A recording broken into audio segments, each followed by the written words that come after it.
Hello, beautiful people. My name is Melissa, for those who don't know, and I'm a breathwork facilitator, music producer, artist, and professional goofball. Woo! Thank you so much for joining my event, where we will be openly discussing the power of breathwork and music. These are two of my favorite energies in existence because they are simple energies that deliver such a powerful outcome when utilized with intent and awareness. And so when we combine these two energies together, at least in my experience, they amplify each other. And we'll dive into a little bit about what frequency healing is and how a tone of a sound can have an impact on our well-being and how all of that works. And then we will talk about the power of combining breath work and frequency healing or music and how that all works. Hello, beautiful souls. Thank you so much for being here today. I'm really excited to dive into this topic because it really blew my mind when I started to dive into some of this information, and at first I didn't really know what to believe about it, back when I looked at it back in 2017, 18 era, and now it all just kind of came together, and it's just okay, this is next level when it comes to healing. But I feel like this is something that only works for people who have their mind open to it. So come through with an open mind. And if this is something that is relatively new to you, and I'm excited to get started, you guys. Thank you again for being here. Let's go. So what is sound healing? Sound healing is a type of sound wave therapy that uses different types of vibrations or frequencies, such as music, different tones, sometimes speech, and just different sounds in general to promote the well-being, the emotional and mental well-being of a person. And so this type of healing modality is actually very ancient. Back in, I think one of the first accounts of sound healing being used was through a Greek philosopher named Pythagoras, I think his name is. Don't quote me on that. But it goes way, way back. But modern science has shown that there are specific frequencies that actually can stimulate and activate our parasympathetic nervous system, which is the system in our nervous system that allows us to relax and rest and helps our body regenerate itself. So, I mean, that's really powerful. So what are these specific frequencies that can do all these amazing things for us? So there are frequencies known as the solfeggio frequencies. And these frequencies are believed to have a positive physiological impact to the people that are exposed to them. And I believe there's around 10 to 12 different solfeggio frequencies. But we obviously don't have time to go over all of them, but I will share one of my favorites, which is the 528 hertz frequency. It's known as the tone of the sun. It's also known as the love frequency. And it can reduce a person's cortisol levels and literally calm you down. This is the stress hormone. And it can also enhance self-esteem and confidence, and promote spiritual this frequency can help the body detox itself better and more efficiently from toxins that it's picking up just from everyday life. And it also can promote spiritual enlightenment, which can increase awareness and clarity of thoughts. So, fun fact, all of the music that I've made is all tuned to 528 hertz because it's had such a significant impact on my health. I'm just I want to share this with everyone, whether they know it or not. So there we go. There's my music. So I wrote notes because this is a lot of information. So how can sound impact our well-being? See, this is like, okay, so we know this information now. So how does this apply to a person's life? How can this work?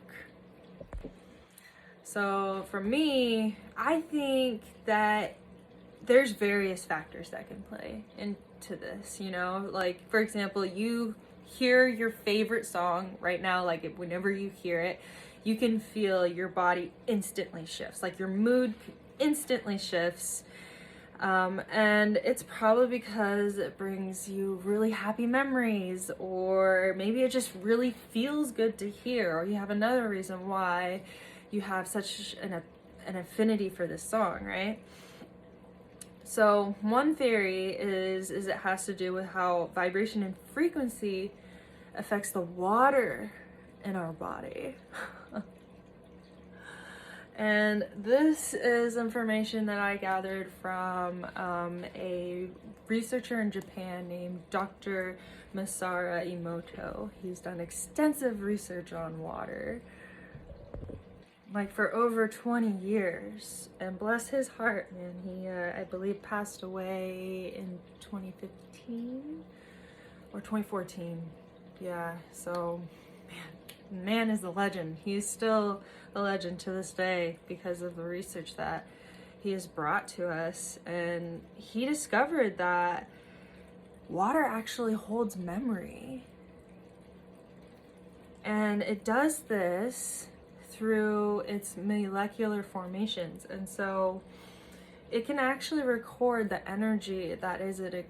The water molecules record memories based on the environment it's exposed to. And he figured this out through like studying the formations of crystals based on like energy, like what was said to the water. So for example, here, I'll show you guys. Okay, a picture will help you guys see this better. So as you can see here, there's two pictures of water molecules. The molecular structures are different based on, you know, the intention that was given to those water molecules. So you can see this is a positive one, and then this other one over here is a not so positive one. And you can see the differences. You can see that the water that was exposed to loving and benevolent compassion and human intentions is like aesthetically pleasing, and it's a beautiful geometrical shape. And on the flip side, when the water is exposed to fearful or negative intentions, the structures are kind of disfigured and unpleasant. So pretty interesting, huh? So listening to solfeggio frequencies or music that just lights you up, like, you know how when you get those tingles and goosebumps from like a song that's like literally your water molecules restructuring, that's when you know it's happening. Like when you feel that, and you feel that elation in your mood, like it's literally your body restructuring itself from its most basic levels, which can make a huge impact on a person's health.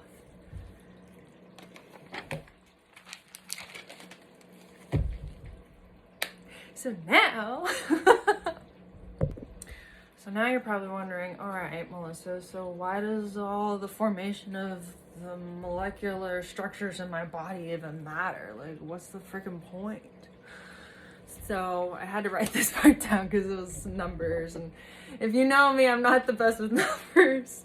So, we are mostly made up of water, like our bodies are. The brain and heart is 73% water. The lungs are about 83%. The skin is 64%. And even our bones are made up of 31% water. So yeah, water is literally like the building block, or one of the building blocks that makes up our entire being. So when all of those structures are organized and are functioning in harmony, you know, from being exposed to higher intentions, higher energies. Science has also shown that there are particular frequencies you can listen to in order to alter your brain waves from different states, which changes your like perception essentially. So basically we have beta, which is like, and I'm just saying all this in general, but we have like beta waves, which is like our thinking mind, our like conscious awareness. And then we have alpha, which is more of I think it's more of like a inward consciousness, and you're able to think way more creatively. And then there's theta, which is more of a subconscious awareness. This is where you're kind of in between dreaming and being awake. This is where you can like astral project and stuff. And then there's delta, which is like our unconscious. This is when we're like totally like shut off, like emergency power off for the computer kind of thing. Now we understand a little bit more about sound frequency healing, and now I'd like to talk about why music and sound healing can really go hand in hand with breathwork, with conscious breathing, especially synchronizing the breath with the music. I think that adds a whole nother layer to the presence that you have with the sound that you're inviting in. It just, yeah, I'm like obsessed with that. But so as we are kind of understanding now, our breath is literally the whispering song of our life, right? And when we consciously control it with intent, we can literally activate the parasympathetic nervous system. We can activate a lot of things in the body and essentially balance us to our ultimate homeostasis. Breathing consciously is literally putting yourself in your ultimate form of presence with yourself, and that has profound healing effects on a holistic level. So in my own experience with breathwork, I have found that when I synchronize my breath to healing frequencies such as solfeggio frequencies or healing music, it brings an even deeper experience to the session, to where even the most profound mystical experiences can happen. One of my favorite breathwork pioneers named Stan Groff, he is one of the founding fathers of what's known as holotropic breathwork. And they use music in holotropic breathwork to really induce these very deep regressive states for people to overcome past traumas that they never dealt with in their childhood. And Stan Groff has a whole book called Holotropic Breathwork, where he talks about a lot of his patients and subjects that he's had in research trials and whatnot. And it's absolutely mind-blowing to hear some of the experiences that some of these people had. Like some people experienced recalling memories from like when they were being born or when they were still in the womb. And then other people had past life regression experiences and were able to live some parts of their lives, relive some parts of their lives, obviously all in like their mind, their imagination, that they're going back and understanding who they were in past lives. And he's had also many accounts with clients resetting their entire habitual system. So if they were like addicted to certain medications, one account of a lady who was very addicted to cigarettes and tried everything and couldn't get off of them, did holotropic breathwork and came out of it completely like disgusted by cigarettes, because she was able to figure out the tie in her mind and her subconscious, that the root that was holding on to her like craving of these cigarettes, which was a crazy deep root that you would not see coming at all, because a lot of this stuff just kind of resides in the unconscious, right? And we don't know what's in there. That's why it's called the unconscious. But with breathwork, we can actually activate that part of our brain to pull out anything that traumatized us that we're throwing in there that we don't want to face, and understand it, grab the wisdom from it, and then let go of all of the negative feel of it. We literally alchemize that into a higher state of being, because now we understand. Now we can walk away feeling more empowered than we did before. And adding music just completely transforms this experience, because like having traumatic regressions is really scary for most people, because they're literally reliving something that they were literally hiding away because they didn't want to see it again, because that, you know, our bodies naturally protect us from really traumatic things by basically blacking it out from our memories, which is the unconscious. And so the music, adding the music, gives the person going through this regression period a more calm environment, because the music helps you keep in a, you know, a balanced state of being while you're experiencing this. It helps you navigate through all of that stress that you endured in that moment, that you were reliving again through the regression. And instead of experiencing the reaction of it, you're able to see it from an observational point of view, snag that wisdom, and let it all go. So powerful.